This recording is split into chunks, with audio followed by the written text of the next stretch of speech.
Ankleshwar GIDC સ્થિત Glenmark pharmaceuticals limited કંપનીમાં 5 વર્ષ અગાઉ થયેલા 16,47,000ની દવાની ચોરીના ગુનામાં ક્રાઇમ બ્રાન્ચે વધુ એક આરોપીની ધરપકડ કરી છે.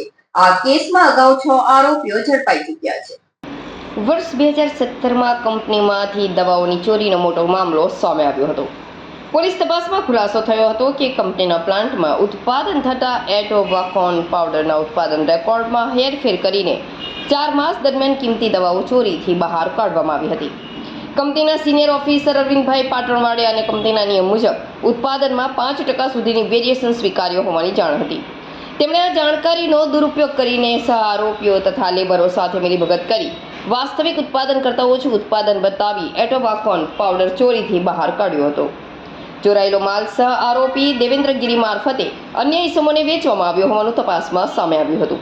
અત્યાર સુધીની તપાસ મુજબ કુલ 22 કિલો 150 ગ્રામ એટોવાકોન પાવડર, જેની કિંમત ₹15,50,500 હતી, તેની ચોરી કરીને વેચાણ કરાયું હતું. આ ઉપરાંત આરોપી સાગર રાજુ ચૌહાણે કંપનીના સ્ટોરમાં રહેલું સિલ્વર નાઇટ્રાઇટ પાવડર 4 કિલો 830 ગ્રામ, જેની કિંમત ₹96,600 હતી, તે ચોરી કરવાનો પ્રયાસ કર્યો હતો. કંપની બહાર લઈ જવાના ઈરાદે આ ડ્રમ પ્લાન્ટની અંદર અન્ય સ્થળે છુપાવી રાખવામાં આવ્યા હતા, પરંતુ તે દરમિયાન આરોપી ઝડપાઈ ગયો હતો. આ રીતે કુલ 16,47,100ના માલ અંગે ગુનાહિત કૃત્ય થયું હોવાનું સ્પષ્ટ થયું હતું.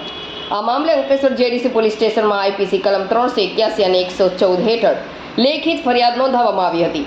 તાજેતરમાં ક્રાઇમ બ્રાન્ચે રાજકુમાર ઉર્ફે માલી પુષ્કર નામના વધુ એક આરોપીની ધરપકડ કરી છે. પોલીસ દ્વારા સમગ્ર નેટવર્ક અંગે ઊંડાણપૂર્વક તપાસ ચાલી રહી છે.